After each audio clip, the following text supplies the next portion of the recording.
பார்த்துடுவோம், சார்ட்டை பார்ப்போம். 4030 வரைக்கும் வந்தது. அதுக்கப்புறம் இன்றைக்கி பார்த்தீங்கன்னா இப்போது பார்த்தீங்கன்னா கீழே போயிடுச்சு, 3980 வந்திருக்கு. ஸோ இது வந்து பார்த்தீங்கன்னா சப்போர்ட் லெவல் கீழே போயிடுச்சு, 4000க்கு கீழே வந்துடுச்சு. ஸோ இது எவ்வளோ தூரம் கீழே போகும் தெரியாது. இது கீழே பார்த்தீங்கன்னா சார்ட்டில் ஐஎன்ஆரில் இருக்குது. நான் அது யூஎஸ்டியில் போட்டு காமிச்சேன்னா உங்களுக்கு அது இன்னும் கொஞ்சம் பெட்டராக புரியும். ஸோ இது பார்த்தீங்கன்னா காலையில் பார்த்தீங்கன்னா 4077லேருந்து ஆரம்பிச்சுது. கீழே விழுந்து கொஞ்சம் கீழே போச்சு, 4030 வரைக்கும் போயிட்டு கொஞ்சம் திரும்பி அப்வர்ட் ட்ரெண்ட் அடிச்சுது. 4040 வரைக்கும் போச்சு, 30லேருந்து 40 வரைக்கும் போச்சு. 4030லேருந்து கொஞ்சம் மேலே 40 வரைக்கும் போச்சு. 4040 போயிட்டு திரும்பி கீழே இறங்கி 4000 சப்போர்ட் லெவலில் இறங்கி இப்போ 3981 இருக்குது. ஸோ இது பார்த்தீங்கன்னா ஆல்மோஸ்ட் 3.21% டவுனு. நாளைக்கு நல்லா கீழே இறங்க போகுது. இது உங்களுக்கு அப்டேட் பண்ணுறதுக்கு தான் இந்த வீடியோ நான் போட்டிருக்கேன். இது கொஞ்சம் வாட்ச் பண்ணுங்கள். இதுக்கு தான் நாங்கள் சொன்னேன் 29th வரைக்கும் கொஞ்சம் வெயிட் பண்ணி வாங்குங்க, இமீடியட்டாக எதுவும் வாங்காதுங்க. அப்படி வாங்கணுன்னாலும் ரொம்ப ஸ்மால் குவான்டிட்டியாக வாங்குங்க. இப்போ வந்து இது எவ்வளோ கீழே சரியாக போகிறதுன்னு தெரியாது. Just wait and watch situation தான் இப்போ நம்மளுக்கு. இதுக்கு மேலே கீழே போக சான்ஸ் இருக்கா இல்லையா எனக்கும் தெரியாது, என்னால் ப்ரெடிக்ட் பண்ண முடியல. யாராவது ப்ரெடிக்ட் பண்ண முடியுதுன்னு சொன்னாங்கன்னா அதுவும் வந்து அதை கண்டிப்பாக வந்து அதை கன்சிடர் பண்ண முடியாது. ஏன்னா எந்த சர்க்கம்ஸ்டன்ஸையும் நம்ம இப்போதைக்கு சொல்லவே முடியாது. ஒருத்தர் இப்போ இந்த ஸ்டேஜில் ஒருத்தர் ப்ரெடிக்ட் பண்ணுறாங்க நாளைக்கு என்ன ஆக போகிறதுன்னா அவங்க போய் சொல்கிறாங்கன்னு தான் அர்த்தம். எவ்வளோ கீழே விழுதோ அவ்வளோ வாங்குகிற ஆப்ஷன் ஜாஸ்தி ஆகுது. இப்போ பார்த்தீங்கன்னா இன்னும் 3%க்கு கீழே ஜாஸ்தி விழுந்தால் அப்போ இன்னும் ஜாஸ்தி வாங்குங்க. அப்போ தான் உங்களுக்கு வந்து பார்த்தீங்கன்னா ஏறச்சே உங்களோட அமௌண்ட் பார்த்தீங்கன்னா ஆவரேஜ் அவுட் பண்ணச்சு நீங்கள் நல்ல பொசிஷனில் இருப்பீங்க.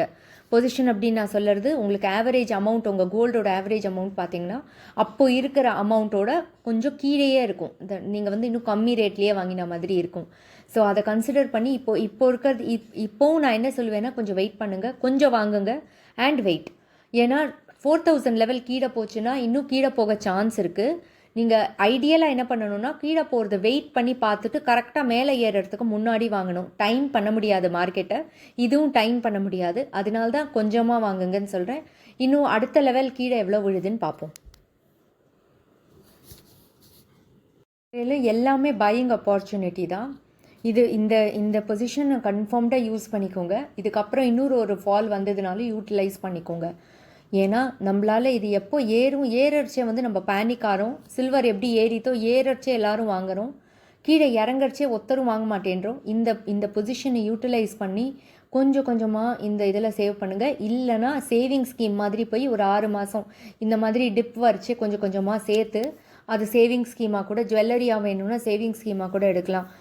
நான் இப்போ இருக்கிற சிச்சுவேஷனில் என்ன பண்ணிகிட்ருக்கேன் அப்படின்னா 6 months கூட நான் போட்டு ரொம்ப லீஸ்ட் பர்சன்டேஜாக இருக்கிறது கூட நான் எடுக்கிறேன். தட் இஸ் போன மாதம் பார்த்தீங்கன்னா நான் சிலது க்ளோஸ் பண்ணேன்னு சொல்லியிருக்கேன். 50% எனக்கு பெனிஃபிட் கிடச்சிது, க்ளோஸ் பண்ணினேன். இப்போது எனக்கு பார்த்தீங்கன்னா ரொம்ப கம்மியாக இருக்கிற சேவிங் ஸ்கீம்ஸ் தான் இருக்குது. நிறைய சேவிங் ஸ்கீம் இல்லை. பட் ஸ்டில் நான் ஏன் அதை வச்சுருக்கேன்னா ஆவரேஜ் அவுட் பண்ணுறதுக்கு தான் நான் வச்சுருக்கேன். ஏன்னா ஆல்மோஸ்ட் வந்து பார்த்தீங்கன்னா நான் கம்மியாக இருக்கிறச்சே கோல்டு வாங்கிட்டேன். நான் பீக்கில் இருக்கிறச்சே வாங்கலை. பீக்கில் இருக்கிறச்சே பார்த்தீங்கன்னா 1 கிராம் 2 கிராம் ஏதோ அதை இன்வெஸ்ட்மெண்ட்டுக்கு காசு இருக்குது. அப்போது வந்து தீபாவளிக்கு கொஞ்சம் வாங்குவோங்கிறதுனால 1 கிராம் 2 கிராம் 3 கிராம் அந்த மாதிரி தான் நான் வாங்கியிருக்கேன். அதுக்கு மேலே நான் வாங்கலை. பட் இது வந்து நான் ஏன் சொல்கிறேன் அப்படின்னா நான் ஜுவல்லரிஸ்லாம் வாங்கியாச்சு, அதனால நான் 1 கிராம் 2 கிராம் ஜுவல்லரி வாங்காதவங்க வந்து இப்போது இருக்கிற சேவிங் ஸ்கீமாக இதை போட்டு நீங்கள் ஜுவல்லரியாக வாங்கி வச்சுக்கோங்க. அது மேரேஜ்க்கு இம்பார்ட்டண்ட் அப்படின்னா இந்த டைமை யூட்டிலைஸ் பண்ணிக்கோங்க. இதுக்கு கீழே விழுதாங்கிறதும் பாருங்கள், எல்லாத்தையும் ஒரே டைமில் போடாதீங்க.